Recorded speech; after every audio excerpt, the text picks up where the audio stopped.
하나님의 인도하심을 받는 삶이라는 제목으로 말씀을 전하겠습니다. 세상이 자꾸만 더 메말라 가고 있습니다. 더 인심은 떨어지고 인간미는 없어지고 험악해 가고 있습니다. 모두가 공감하는 사실입니다. 너무 자기만 알고 있는 시대가 됐습니다.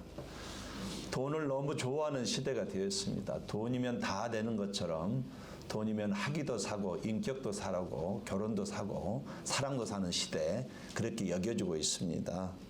인간의 가치가 정말 짓밟히고 있는 시대가 바로 지금 우리가 살고 있는 이 마지막 시대입니다.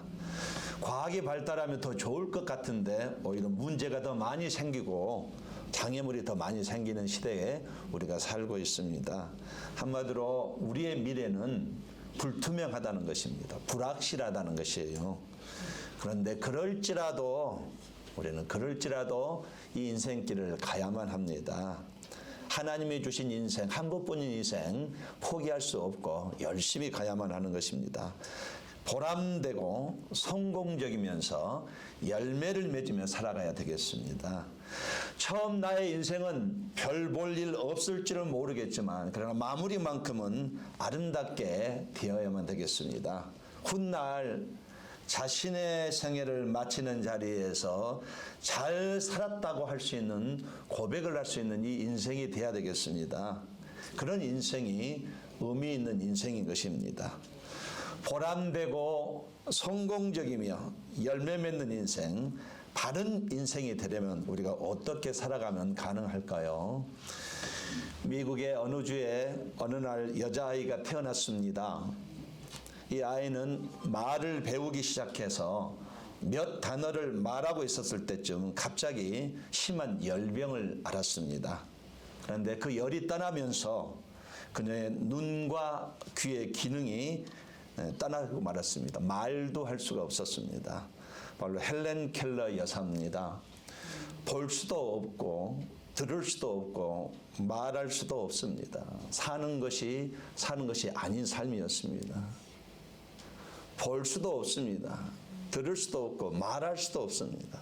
이게 그가 태어난 후부터 이런 인생을 살게 되었습니다. 그래서 그는 7살 때에 가정교사이자 평생의 스승이었던 셀 엘리반 만나서 교육을 받게 되었습니다.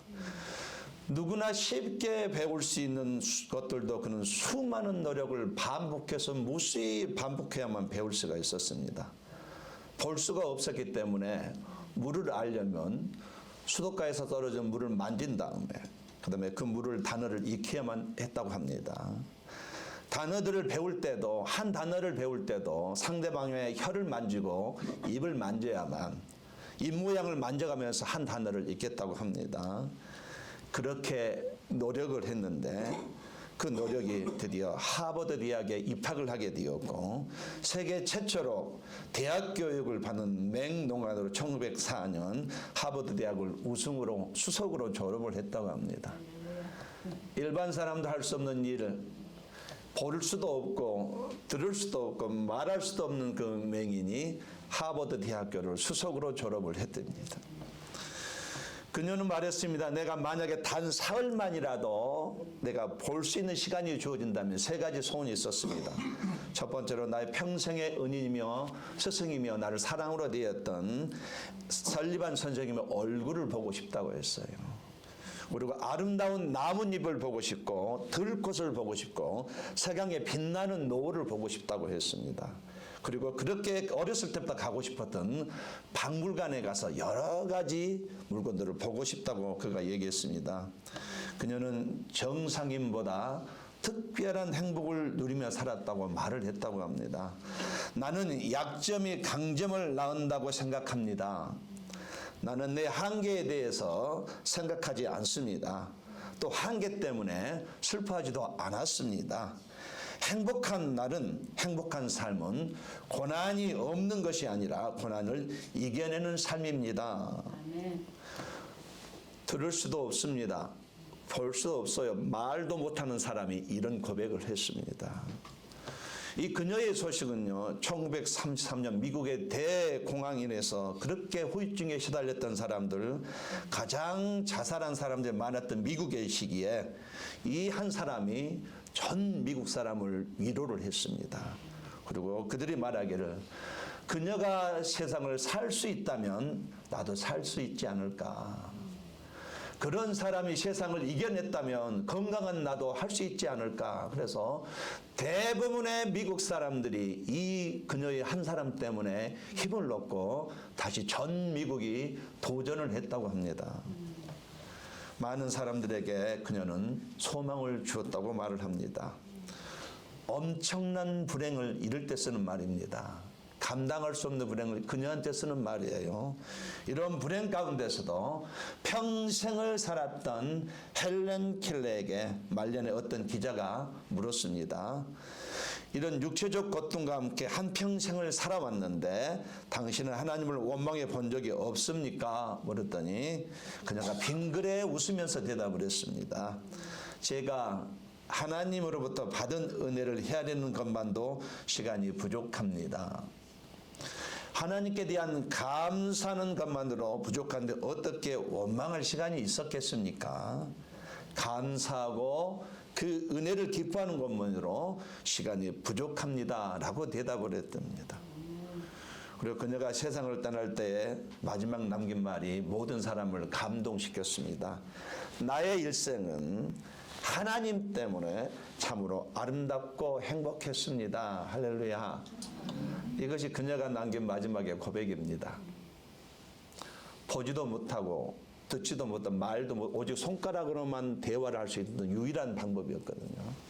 근데 그녀가 남긴 말이 나의 일생은 하나님 때문에 참으로 아름답고 행복했습니다. 이 고백을 남기고 천국으로 돌아갔습니다. 저와 여러분, 하나님의 인도하심을 따라서 살아갈 때에 극대화되는 인생이 될 수 있는 것입니다. 하나님의 하나님의 인도함을 따라갈 때에 최선의 삶을 살아갈 수가 있습니다. 아무리 장애물이 앞에 놓였다고 해도 하나님을 따라가기만 한다면 그 어떤 장애물이라도 극복하고 넘어서게 되는 것입니다. 세상에서 자신의 꿈을 실현시켰던 모든 사람들의 공통점은 다 하나님의 인도하심을 따라갔다는 것이 특징입니다. 우리가 하나님의 인도하심을 따라갈 때에 인생에 승리할 수 있고 복된 인생이 될 수 있고 빛이 될 수 있고 하나님의 영광을 돌릴 수 있고 열매를 맺을 수가 있는 것입니다. 하나님의 인도하심을 따르려면 저와 여러분이 어떤 삶을 살아가면 될까요? 오늘 본문 하나님의 인도하심을 따름으로 성공적인 사역을 감당한 바울의 이야기입니다. 본문의 배경을 살펴보면 이제 루스트라와 더베 소아시아에서 디모데를 동역자로 삼고 2차 전도 여행을 시작한 바울이 이 소아시아 지역을 중심으로 복음을 증거하기를 원했습니다. 그런데 어떤 방법이었는지는 알 수만 없지만 바울은 성령의 제지를 받았어요. 그래서 더 이상 소아시아에서 복음을 증거할 수가 없게 돼 성령께서 길을 막았습니다.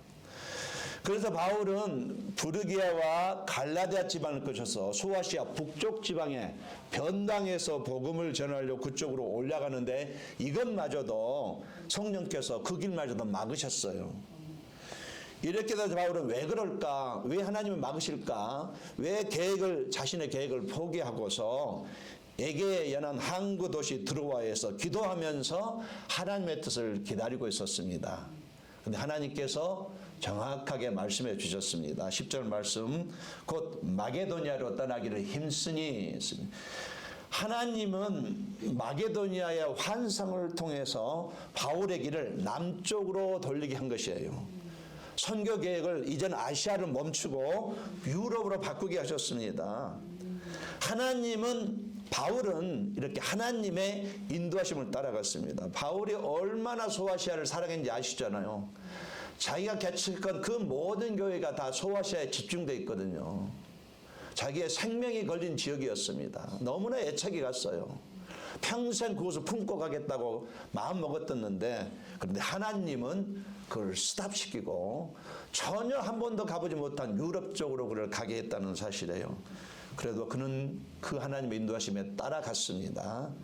따라갔더니 빌립보 교회를 세우게, 누디아를 먼저 만나게 했습니다. 빌립보 교회를 세우게 했고, 빌립보 교회도 유럽을 복음화시키고 유럽이 전 세계를 복음화시켰던 것이에요. 무엇을 계획할지라도 그 걸음을 인도하시는 분이 주님이시라는 것을 저와 여러분이 알고 갔으면 합니다. 할렐루야. 우리가 하나님의 인도하심을 따를 때에 나의 인생이 지금보다는 더 나은 삶이 되는 것은 분명하다는 사실입니다.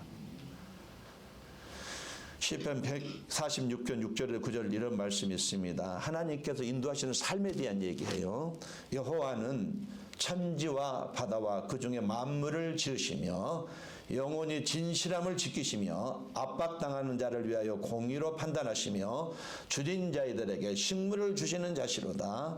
여호와께서 갇힌 자를 해방하시며 여호와께서 소경의 눈을 여시며 여호와께서 비굴한 자들을 일으키시며 여호와께서 의인을 사랑하시며 여호와께서 객을 보호하시며 고아와 과부를 붙드시고 악인들의 기운은 굽게 하시는도다. 하나님이 인도하신다는 뜻이에요. 기쁨을 주시는 이도 하나님이시랍니다. 위로를 주시는 분도 하나님이시래요. 나에게 힘을 주시는 분도 하나님이시랍니다. 나에게 복을 주시는 분도 하나님이시고 나에게 잠을 주시는 분도 하나님이시라고 성경은 말하고 있습니다. 이 팔자소관이라는 말이 있습니다. 어른들이 잘 쓰는, 대한민국 어르신들이 잘 쓰는 팔자소관 아니면 운명이라는 말을 씁니다. 무슨 말입니까? 우리 인생이 정해진 대로 간다는 뜻이에요. 태어난 것도 정해졌고 죽을 날도 정해졌다. 잘된 것도 정해졌고 잘못된 건 정해졌다. 정해진 대로 간다는 것입니다. 그런데 잘 풀렸으면 그것은 정해진 복이기 때문에 그렇고, 최선을 다해서 잘못되면 그것도 팔자소관이고 운명이다 이렇게 여기잖아요. 그런데 예수 믿는 사람도 별 생각 없이 그렇게 말하는데 이것은 우리가 할 말은 아닙니다. 우리는 팔자에 따라가는 사람들이 아니에요. 우리는 하나님의 선하신 뜻과 계획에 따라 사는 사람입니다. 우리의 죽을 날이 정해졌을 때도 하나님께서 연장시킬 수 있는 것이 할렐루야. 히스기야가 그랬잖아요. 분명히 하나님께서 이제 정리해라. 네가 이제 죽을 날이 얼마 남지 않았다. 분명히 정해졌지만 히스기야가 기도했던 하나님 좀만 더 살려주세요. 그래서 하나님이 15년을 더 연장시켜줬잖아요. 정해진 것이 아닙니다. 팔자가 아니고 하나님 마음대로 우리를 이끌어 인도 가시는 것이에요. 또 어떤 사람은 뭐 재수가 있다 없다 말을 합니다.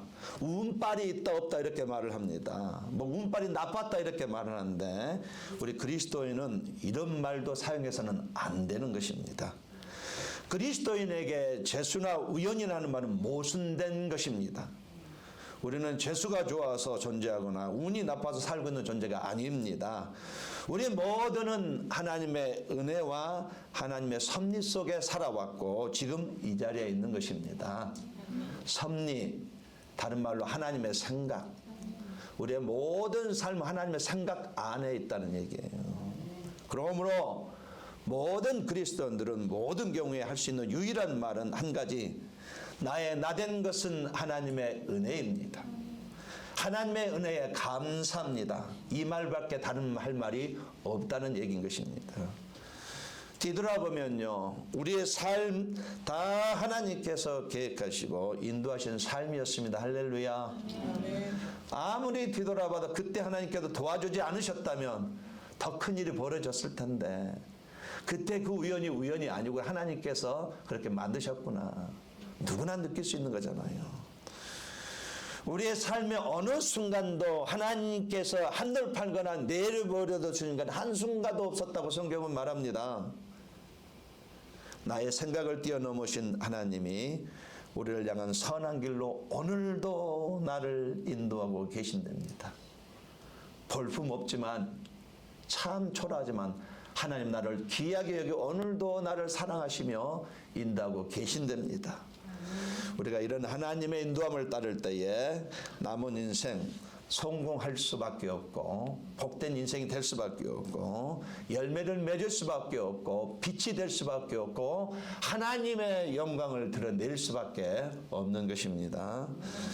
우리가 하나님의 인도하심을 받으려면 무엇이 필요할까요? 하나님의 인도하심을 받아야만 열매를 맺는데, 그러면 하나님의 인도하심을 받으려면 무엇이 필요하겠습니까? 본문을 중심으로 같이 은혜를 나누겠습니다. 첫 번째, 저와 여러분이 남은 인생만이라도 하나님의 인도하심을 받으려면 믿음이 필요합니다. 분명히 말씀드리지만 항상 믿음은 하나님의 사랑하고 연관시켜야 되는 것이에요. 하나님의 사랑을 우리 장로님께서 기도하신 것처럼 하나님의 사랑하심을 더 알게 해달라고 기도하셨잖아요. 그 믿음입니다. 4절 5절 말씀, 여러 성으로 다녀갈 때에 에루살렘에 있는 사도와 장로들의 작정한 규례를 저에게 주어 지키게 하니 이에 여러 교회가 믿음이 다 굳어지고 수가 날마다 더하니라. 이제 바울과 디모데가 에루살렘 총에서 결정된 교회법이 있었습니다. 성경 말고 구원하고 상관없이 성도들이 교회 생활하면서 지켜야 할 교회 법이 결정이 되었어요. 이것을 가지고 바울이 전도한 지역 모든 교회에 돌아다니면서 잘 가르치고 지키게 했습니다. 한마디로 이건 뭐냐면은 구별된 삶을 살아가는 조항들이었어요. 세상 사람과 다르게 살아가는 삶 조항들이었어요. 꼭 지켜야만 될 사항들이었어요. 그래야만 구별됐구나 증거되는 그런 조항들이었습니다. 이걸 가르쳤더니 교회들이 이대로 지켰더니 더욱 믿음 안에서 확고하게 되었으며 양적인 성장도 이루어졌다고 오늘 4절 5절에서 말하고 있는 것이에요. 이들은 정확하게 세상 사람과 구별되었습니다. 살아가는 모습이 세상 사람과 분명히 달랐어요. 구별된 삶을 살았습니다. 안 믿는 자들과 같이 범죄하지 않았습니다. 그리고 혹시 이익이 앞에 놓였어도 하나님의 영광 가리는 것이라면 손해를 봤어요. 구원받은 자라도 분명한 기쁨의 표현을 했습니다. 나에게는 영생이 있다. 난 다 가졌다. 나는 이것 때문에 오늘도 버티고 있니하고 숨쉬며 갈 수 있다. 분명한 고백이 있었어요. 할렐루야. 여러분도 그런 고백을 했으면 좋겠습니다. 나는 영생이 있기 때문에 망해도 괜찮다. 이런 고백이 있었으면 좋겠어요. 영생을 가졌다는 것은 모든 것을 다 가진 거기 때문에 이 땅에 살면서 잠깐 머무는 이 세상 영생을 가졌다는 모든 것을 가졌기 때문에 우리는 다 가졌기 때문에 여유가 있는 것이에요. 가난해도 여유가 있는 것입니다. 할렐루야. 바로 이 사람들은 이 기쁨이 있었다는 얘기예요. 이게 분명히 있다는 사실이에요.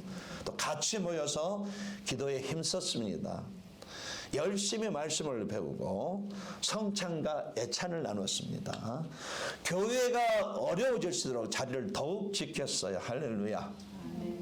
교회가 어려울수록 자리를 더 지켰다는 사실. 믿지 않은 사람과 달랐습니다. 그 이런 모습을 보고 믿지 않은 사람들이 대단히 도전을 받은 것이에요. 칭송을 받았습니다. 아, 저들은 다르구나. 예수 믿는 사람은 뭔가 다르구나. 사람들이 교회로 모여들었습니다. 믿음으로 시작해서 믿음이 더욱 굳은 믿음을 갖게 되었습니다. 이 믿음은 우리를 향한, 나를 향한 하나님의 사랑에 대한 믿음이었던 것이에요. 아들을 죽게까지 하는 강한 사랑, 십자가 예수 그리스도를 통한 사랑, 그 사랑의 증거가 십자가라는 것을 알게 되었습니다. 예수를 믿는다는 것은 하나님이 나를 사랑하신다는 것을 믿는 것입니다. 할렐루야. 그리고 분명히 짚고 넘어가야 돼요. 내가 예수를 믿는다는 것은 하나님의 사랑을 믿는다는 것이에요.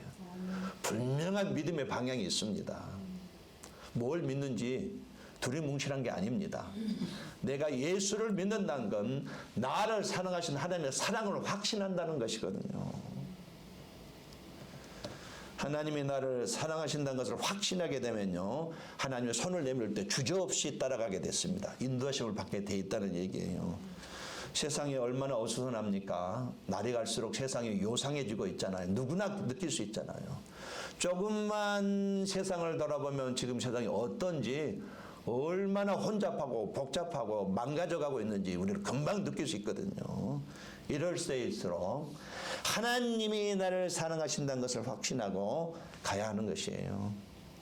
하나님이 나를 사랑하심으로 함께 하시고 도우시고 보호하여 주시고 인도하심을 믿고 가야 한다는 것입니다. 이사야 49장 15절 말씀, 하나님이 우리를 사랑하신다는 것을 너무 강하게 한 표현이 있습니다. 여인이 어찌 그 젖먹는 자식을 잊겠으며 자기 태에서 난 아들을 긍휼히 여기지 않겠느냐. 그들은 혹시 잊을지라도 나는 너를 잊지 아니할 것이라. 우리들의 부모님은 나를 버리고 잊을 수 있을지라 할지라도 그럴 일 없지만은 설령 그런 일이 있다 할지라도 하나님은 나를 잊지 아니하시고 포기하지 아니하시고 사랑하신다는 거. 우리가 하나님을 떠날지라도 하나님은 나를 놓지 않고 사랑하신다는 거. 이것이 성경의 가르침입니다. 이것이 우리가 믿어야 할 것이에요. 우리의 믿음의 대상은 하나님의 사랑인 것입니다.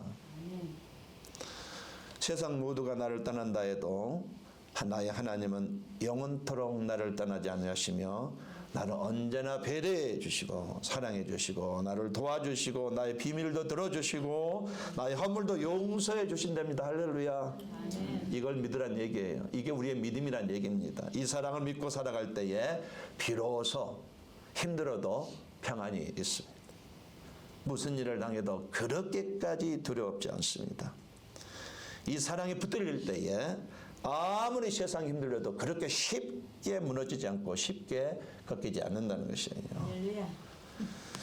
우리는 그런데 자꾸 잊어버리잖아요. 예배당 문만 나가면 하나님의 사랑을 기억하지 못합니다. 이거 우리의 문제일 뿐입니다. 하나님은 여전히 지금도 나를 사랑하신다는 것을 기억하고 사시기를 예수님의 이름으로 권면을 드리겠습니다. 바울이 말합니다. 분명히 우리의 믿음의 대상이 무엇인지를 말하고 있어요. 갈라디아서 2장 10절 말씀, 나를 사랑하사 나를 위하여 자기 몸을 버리신 하나님의 아들을 믿는 믿음 안에서 사는 것이라. 하나님의 사랑을 믿는다는 것이에요. 이거 바울의 신앙 고백입니다. 그의 믿음은 하나님의 사랑을 믿는, 하나님의 사랑을 믿음으로 목숨을 걸고 복음을 전할 수 있었고 하나님의 사랑을 확신함으로 숨을 쉴 수 있었다는 거, 견딜 수 있었다는 거, 그 엄청난 고난을 받으면서도 견딜 수 있게 하는 것은 하나님의 사랑에 대한 확신 때문에 그랬다는 얘기입니다. 성경은 분명히 말합니다. 나를 사랑하시되 끝까지 사랑하신답니다. 하나님은 우리가 잘못되면 보지 못하셔요. 도와주시게 돼 있습니다. 아버지시기 때문에. 내가 어려울 때 바로 개입하여 계십니다. 적절한 방법으로 도우십니다. 하나님이 나를 사랑하신다는 확신, 믿음을 가질 때 우리는 하나님의 인도함을 따라갈 수가 있는 것입니다.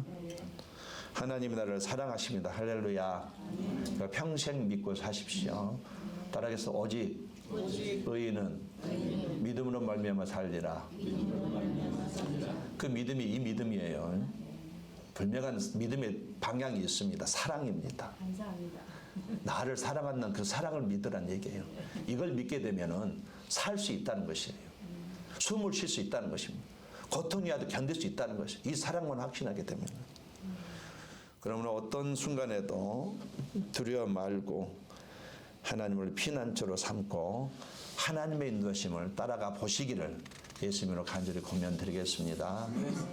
두 번째로 저와 여러분이 하나님의 인도하심을 받아야만 복된 삶이 되는데 하나님의 인도하심을 받으려면 성령의 음성을 들어야 합니다. 우리 그리스도인은 기본적으로 말씀을 통해서 인도함을 받습니다. 할렐루야. 말씀이 기본이자 누구나 다 알고 있는 사실이에요. 그런데 말씀 외의 지역, 구체적이고 세부적인 상황에 있어서는 말씀을 적용시켜 실천할 수 없는 문제들이 있잖아요. 이런 문제는요, 성령님이 때로는 꿈이나 환상이나 환경이나 사람들의 충고나 조언 등으로 우리를 통해서 인도하신다는 것이에요. 성령께서는 아주 주도적으로 바울의 사역에 개입을 하셨습니다. 바울은 로마의 대로를 따라서 에베소 쪽으로 가려고 했지만 성령께서 막으셔서 제지를 받았습니다. 비두미아 지역으로 올라가서 수아시아 북쪽으로 가려고 했지만 그것도 제지를 당했어요. 이런 상황 속에서 항구 도시 들어와서 기도하는 가운데 성령께서 주시는 환상을 보게 되었습니다. 9절 10절 말씀, 밤에 환상이 바울에게 보이니 마게도니아 사람 하나가 서서 그에게 청하여 가로되 마게도니아를 건너와서 우리를 도우라 하거늘 바울이 이 환상을 본 후에 우리가 곧 마게도니아를 떠나기를 힘쓰니 성령의 인도하심을 받아서 마게도냐 빌립보에 이르러 누디아를 통해서 빌립보 교회를 시작했고 유럽을 복음화시켰고 전 세계를 복음화시켰다는 얘기입니다. 무슨 말이냐면 성령의 인도하심 따라 봤더니 하나님의 인도하심을 받았더니 보다 큰 사역을 감당할 수 있게 되었다 이 말이에요. 성령의 음성을 듣고 이디오피아 내시를 전도한 빌립이 있잖아요. 그가 이디오피아 내시 중에 가장 권력 있는 사람 전도했더니 그 한 사람 때문에 이디오피아 전체가 복음화되었잖아요. 출발은 성령의 음성에 인도하며 순종에 따라갔더니 그랬단 얘기예요. 고넬료는 어떻습니까? 또 성령께서 주신 감동 환상 따라서 베드로를 초청해서 집에 모셔서 말씀을 들었더니 가족 전체가 구원을 받았잖아요. 출발은 성령의 인도하심을 따라갔다는 얘기예요. 우리가 언제 성령의 인도하심을 따라갈 수 있겠습니까? 기도하면 성령의 음성을 듣게 되는 것입니다. 프랑스의 한 유명한 사업가가 자신의 성공 비결을 듣고자 하는 사람들에게 이렇게 대답했습니다. 우리 집에는 기도실이 따로 마련되어 있는데 중대한 투자를 결정해야 할 때마다 나는 기도실에 들어가서 금식 기도를 하고 말씀을 보며 하나님께서 들려주시는 음성에 귀를 기울였습니다. 이렇게 언제나 기도하여 성령님의 음성을 듣고 성령님의 인도하심을 받았기에 나는 하는 일은 성공을 하였고 실패하지 않았습니다. 기도했더니 성령의 음성을 듣고 인도함을 따라갔더니 실패 확률이 거의 없어 성공했다. 이거 한 사업가의 고백입니다.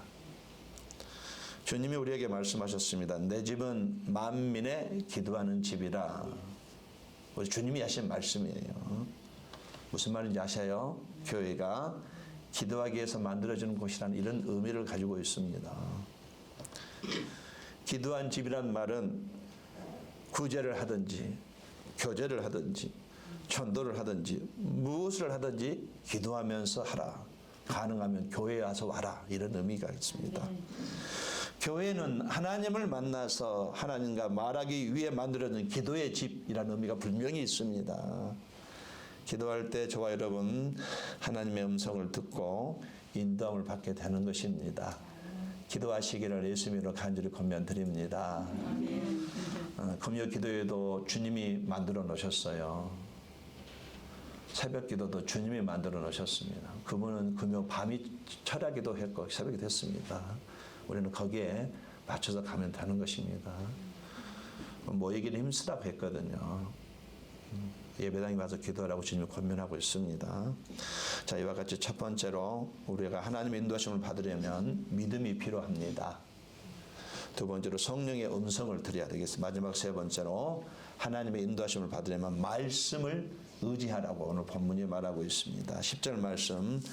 바울이 환상을 본 후에 우리가 곧 마게도냐로 떠나기는 힘쓰니 이는 하나님이 저 사람들에게 복음을 전하라고 우리에게 부르신 줄로 인정함이로라.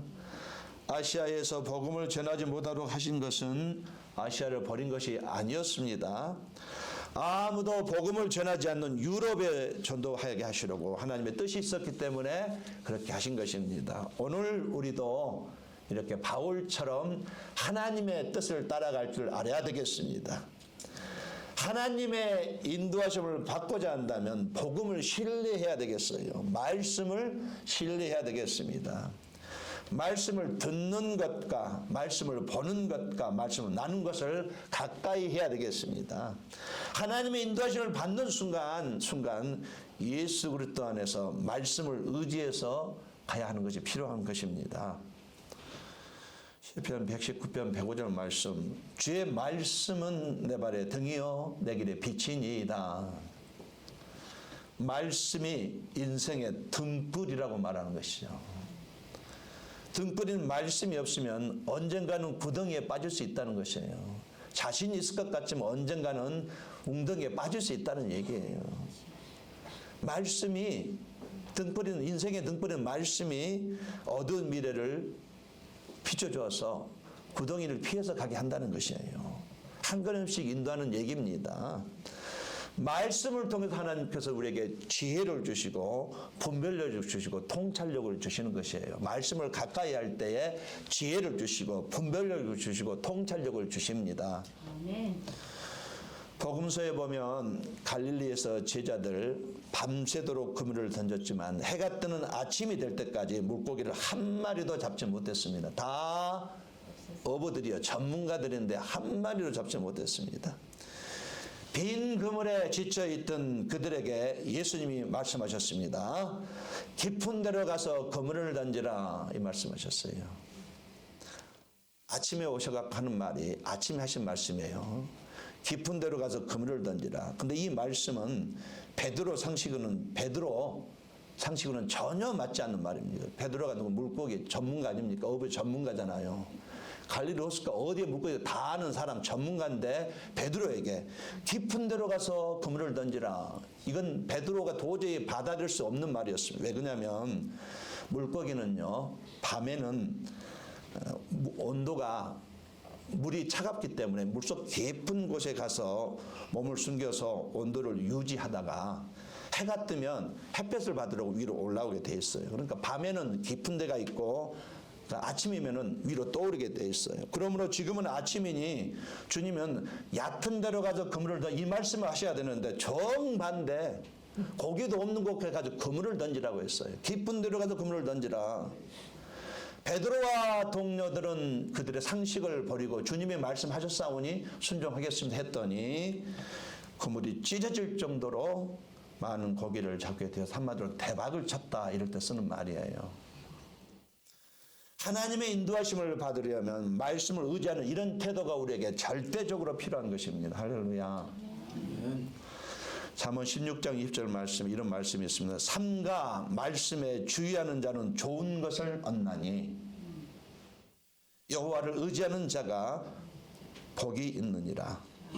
삼가 말씀에 주의하는 자는 좋은 것을 얻나니 여호와를 의지하는 자가 복이 있느니라. 남은 인생 미래를 이렇게 말씀대로 살려고 할 때에, 말씀을 의지하고 갈 때에 우리의 미래가 좋은 것을 받게 된다는 것이에요. 생각지도 못한 것들을 받을 수 있다는 것이에요. 말씀을 통해서 우리는 지혜를 얻습니다. 하늘의 지혜. 분별력을 갖게 되고 통찰력을 주십니다. 그래서 어떤 일을 결정할 때 이것이 그때 기능을 발휘하는 것이에요. 어떤 일을 결정할 때에 결국 바르게 판단하게 되고 바르게 결정하게 되고 바르게 가게 된다는, 그래서 복을 받는다는 얘기십니다. 이것이 말씀을 통해서 우리를 인도하시는 하나님의 모습입니다. 그러므로 저와 여러분이 하나님의 인도하심을 받고자 하신다면은요, 말씀에 성실하셔야 돼요. 할렐루야. 우리 안에 성령께서 그걸 기다리고 계십니다. 말씀을 가까이 하셔야 돼요. 말씀을 잘 들어야 됩니다. 자주 읽고 말씀을 묵상하고 말씀을 나눠야 되는 것이에요. 여러분, 말씀을 가까이 하시기를 예수님으로 권면드립니다. 어떤 목사님은요, 광명시 연강교회 이남태 목사님은 항상 말씀을 가슴에 옷에다 품고 잡니다. 말씀이 가슴에 들어오라고. 그러진 않지, 그만큼 말씀을 소중히 여기는 얘기예요. 항상 말씀을 안고 잡니다. 평생 동안 그만큼 말씀을 귀하게 있는. 근데 하나님께서 그런 분에게 은혜를 주십니다. 은혜를 주셔가지고 대단한 일을 하는 것을 볼 수가 있습니다. 저와 여러분, 말씀을 가까이 하시기를 예수님으로 권면을 드리겠습니다. 혹시 제가 사랑하니까 권면 드리는데 오늘 오기까지 한 번도 말씀을 읽어보지 않으셨다면 사실 그것은 회개할 모습입니다. 할렐루야. 네, 여러분 더 잘하실 것이에요. 예배 전까지 한 번도 말씀을 보지 않았다면 어떻게 맞지 않는 말이거든요. 여러분, 집에서도 말씀을 가까이 해보시기를 노력하시기를 예수님으로 권면을 드리겠습니다. 그리고 설교 시간에 집중해서 들으시기 바랍니다. 들을 때 성령의 기름 부음이 있거든요. 듣지 않으면 성령의 기름 역사하지 않습니다. 이건 내 아니고 하나님의 방법이에요. 선포되는 말씀을 귀담아 들을 때 소중히 여기고, 비록 그 사람은 못났을지라도 그 입에 나온 말씀, 하나님의 말씀을 여기고 귀담아 들을 때에 하나님이 성령의 기름을 부어주시는 것입니다. 아멘. 말씀의 결론을 맺겠습니다. 험악한 세상에서 하나님의 인도를 받아야만 우리는 바르게 갈 수밖에 없는 약한 존재들입니다. 전쟁은 여호와께 속한 것인즉 했습니다. 하나님이 누구의 손을 들어주냐에 따라서 전쟁의 승패가 결정되는 것처럼 우리 인생도 하나님께 누구의 인생의 편을 들어주는 성공의 실패가 결정이 되는 것입니다. 하나님의 인도하심을 따라갈 때 승리하게 되는 것입니다. 그러므로 남은 인생 하나님을 붙드시기 바랍니다. 하나님을 신뢰하시기 바랍니다. 나의 가정도 하나님이 인도하실 때에 끝까지 평안할 수가 있는 것이에요. 지금 잘 나간다고 해서 계속 잘 나가는 보장이 없습니다. 말씀의 등불이 비추 언젠가는 구덩이에 빠지게 돼 있어요. 이건 절대적인 진리의 복침입니다. 그리스도인에게 이 말씀이 반드시 적용이 되는 것이에요. 하나님이 계시지 않는 가정은요, 언제 무너질지 모르는 것입니다. 불안한 가정이에요. 예수 믿는다고 하면서 자기 생각, 자기 감정, 자기 뜻대로 살려고 하는 사람은 하나님의 인도하심을 받을 수가 없습니다. 매일 매 순간 하나님의 인도하심을 받으려고 의도적으로 노력한 모습이 있어야 되는 것입니다. 하나님의 인도하심을 받고자 한다. 하나님은 어떤 방법을 통해서라도 우리를 인도해 주셔요. 구덩이에 빠지지 않도록 도와주시는 것입니다. 하나님이 인도해 주지 아니하시면 우리는 어찌할 바는 모르는 일들을 항상 겪을 수밖에 없습니다. 대표적인 사람이 바로 야곱이에요. 야곱입니다. 마지막에 그가 바로 앞에 가서 내가 130년 살았는데 험악한 인생을 살았습니다 고백했잖아요. 그러나 순탄하게 갈 수도 있습니다. 우리 인생. 평안을 누리면서 갈 수 있어요. 그러려면 하나님의 인도하심을 받으셔야 되는 것이에요. 물론 나는 이래도 천국 가니까 할 말 없지만은 비교적 천국 가기까지 순탄하게 사시기를 원하신다면은 하나님의 인도하심을 받아야만 되는 것입니다. 믿음 가지고 말씀을 의지하고 기도하시기를 예수님으로 간절히 권면드리겠습니다.